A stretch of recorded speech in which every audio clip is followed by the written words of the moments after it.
lovely people, how are we all? My name is Lucy and this is my channel, The Sewing Gardener. Welcome back if you've been before, and if you're new, very welcome to you too. If you like what you see, please like and subscribe. If you don't, then just walk on by. It's Mental Health Awareness Week in the UK and we don't want any negativity. So how are we all? Have you had much time to sew? Have you been enjoying the glorious weather that we're having in the UK at the moment? If you are, I hope you've been using your sun cream and looking after your skin. So what have I been up to? Well, if you didn't know, I went to Welsh Frocktails last weekend. If you've been on Instagram, you probably will have seen it. It's been all over Instagram. I don't think you could have avoided it. But I will just tell you exactly what I wore, what did I do, what I got up to and who I spent some time with. It took me 2 hours to drive, so I drove on the Saturday. And when I got there, it was all good. My hotel, there was a parking space at the hotel, so I didn't even need to worry about that. My room wasn't quite ready, which is totally fine. But when I did unpack, I realised that I had forgotten my hairbrush, my face cream, and there was something else. But thankfully I didn't forget my dress and I didn't forget my shoes. And I took lots of other things that I didn't need, as you always seem to overpack. Well, I do anyway. So what did I wear? Well, can you remember this fabric? I will just pop this photo in here. This fabric has been in my stash since definitely 2021. It might have even been before that. And I'm not quite sure why, because I made the Deer and Doe Magnolia dress. You've probably seen it on Instagram, but I will show you here. I'll just move the camera around a little bit. There we go. There she is. And doesn't she look glorious? I absolutely love her. And this fabric looks so different made up compared to when it was on the flat. It's just fab. It's bright, it's vibrant, and I love this dress. If you've not made the Deer and Doe Magnolia before, I'll just talk about it. It's all of these are panels. So this is a panel here, panel here. It's all, the skirt's all panelled. You've obviously got this waistband here. You've got these princess seams in the front here. It's got bias binding across this V all around. Now, I don't like the way they do their bias binding. They do it the same as on this. Oh, which is the Zadie jumpsuit, by the way. I'll show you that. Zadie jumpsuit in a Minerva linen. Anyway, I digress. Yeah, when they do their bias binding, you literally just fold it over and so you go through both sides. But I find I'm not very good with that. I'll miss bits. So I do it the normal way and then stitch in the ditch. That's how I do it. You can, with this dress, have short sleeves. It has like a flutter sleeve. I've made this is the third time I've made this dress. I wore it to the dressmaker's ball and I made it in a red Duchess satin. If I can find a photo, I'll put it on here now. But I didn't put any sleeves on that. I used bias binding and just left the sleeve edges. But it's got a lovely slit at the front. So you can't really see that. It's got a slit at the front there. I did lengthen the slit. I thought it was quite high on my thigh. I lengthened the bodice by 1 inch and I lengthened the actual skirt length as well. And at the back you've got some darts here, back darts here. Again, this is all panelled, so this is one piece. There's a panel line there. You've got a waist tie.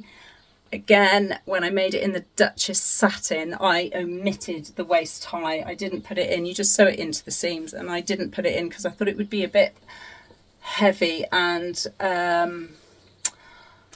thought it wouldn't add to the dress. But I did like it for this, and on my other viscose one I did it as well because it just pulls the waist in a little bit. And then it's done up with an invisible zip here. So for ease of getting in and out, and I used a very long zip actually. so that's her, and I love her, and I can't believe I haven't used that fabric. I just want to say thank you to the lasso is standing, because if I wasn't doing that, it would have probably still been languishing in the bag. So yeah, thanks for that. So I can tell you a little about my day at Welsh Frocktails if you want.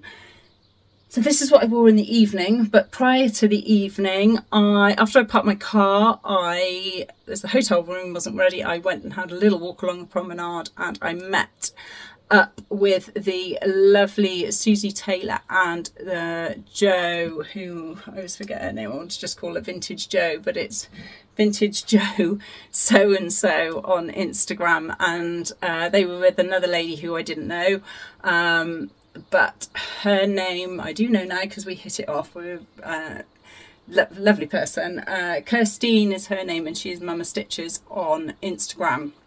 The four of us went to get something to eat, but then Kirstine decided to go to the wool shop. Fine. So the three of us had something to eat, and then she rejoined us to go to the talk at the museum, which was all about corsets and pants, knickers, which was very interesting actually, through the ages, from when they used to wear their big massive skirts and things, and I didn't know, but women wore crotchless pants. I had no idea, like bloomers, but with no crotch. So that was quite interesting.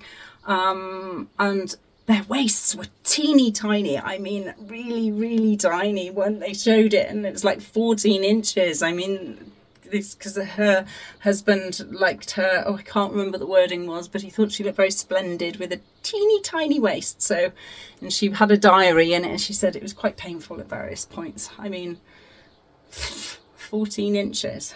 Wow. I don't even think my thigh is 14 inches. Well, no, it's definitely not. Anyway, then we all went and got changed, and the three, so Susie, Jo and Kirstine, picked me up from my hotel, because their hotels were further down the promenade, so they picked me up en route. We then had photos outside. Everybody that went to Welsh Frocktails, regardless whether you stayed in the Premier Inn or not, was invited to the Premier Inn to have a welcome drink, which was really lovely. Met so many lovely people at the Premier Inn, where we were all having a drink, and the outfits were just fabulous. I mean, stunning. Then we went to the museum, where we had another glass of Prosecco on arrival, and everybody got given 2 drinks tokens on arrival, which you could trade in at the night. You could have a soft drink, you could have wine, vodka, gin for 1 token, or you could have a cocktail for 2. So I had 2 single vodkas. That's what I did. And then there was a lovely lady called Polly who took everybody's photos, and we can download those photos as many times as we want for free. So it's all part of it. I mean, Tanya, who organised Welsh Frocktails, who is I Still Have Nothing to Wear on Instagram, has done the most amazing job. I don't know how she's done it, but it was absolutely superb. It was a fabulous evening filled with wonderful people wearing the most glorious outfits. I was a bit concerned about the food, not going to lie. I found out earlier this year that I have an intolerance to wheat and dairy, so double whammy for me, yippee. And I wasn't sure if there was going to be much to eat, but I needn't have worried. The food was plentiful. There was loads of vegan options, vegetarian options. There were meat, there was dairy free, some dairy free but not gluten free, and vice versa. But there were ones that were free of both, so it was plentiful. And even the dessert, there was one dessert that I could eat. There was a vegan lemon tart. Couldn't have that because it had a wheat base. Couldn't have the Eton mess, obviously through the dairy, but I could have the chocolate brownie, and that was one of the richest brownies I've ever eaten. But it was all good.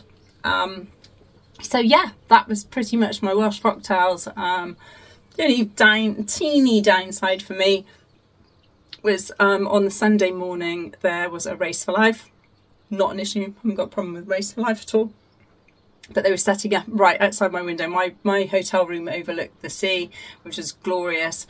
But they were setting up Race for Life right outside my room started about 5 o'clock actually. So 5 a.m. So yeah, I spent the time lying there just thinking, just go to sleep and listen to the sea. But apart from that, that was it. So all very exciting. Can't wait to for another Frocktails, not necessarily the Welsh one, but any of them. I'd go again. If I can go, I will go. It was just so lovely. So what's been on my sewing machine this week? Not very much, actually. My daughter has the Joseph coat is finished. Might have helped a teeny tiny bit, but I hope this goes out after it's judged. But yes, I won't go into any much more than that. But she made it very difficult for herself, and I just want to say thanks to What Debbie Makes, who offered to do a vlog for Sew Skin Summer as part of the vlogger tour, because she recommended a free pattern, which was a kimono cardigan, which is essentially made from a massive rectangle, and we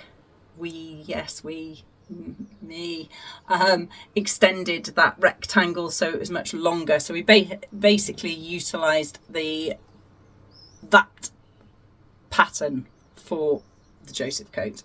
I'll put a picture in if it's done by the time I get this out. So that's taken up quite a bit of my time, helping her in the evenings. But the one thing I did do, I hosted a virtual sewing room session last night. And I started my farm sampler, so I was doing the pigs and carrots.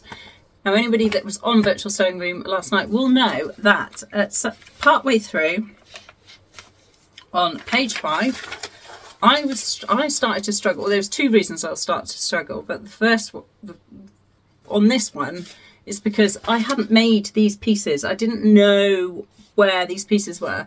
And I said, there is no 2B. I don't know where, or 1B. I don't know where they are. Don't know. So, couldn't understand it because these instructions are second to none, you know. And I kept reading through it. This morning, when I went back and revisited it, my printer hadn't printed out page 4. So that's why I was struggling last night, not because the instructions are poor, because my printer didn't print it.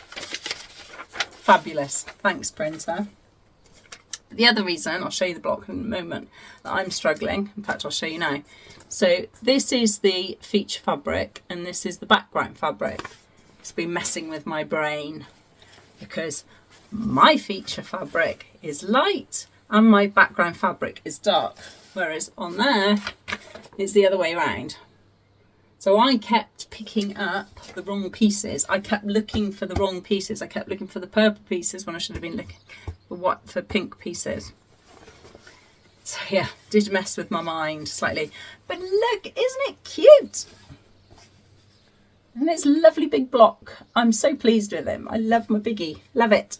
But I am going to, I've ordered some purple thread. So I've been using pale pink thread, which is fine for when you're stitching bits to the feature fabric.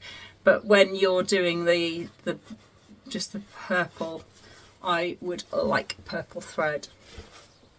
So that is what I've been sewing. I will be sewing tomorrow. I just need to cut out, because it's the Sew Skin Summer Sew Along tomorrow. I just need to cut out my fabric from the pattern. I've decided which pattern I'm going to make. It is one that I recommend or mentioned in a previous vlog, so you will see that. And that's pretty much it from me, I think.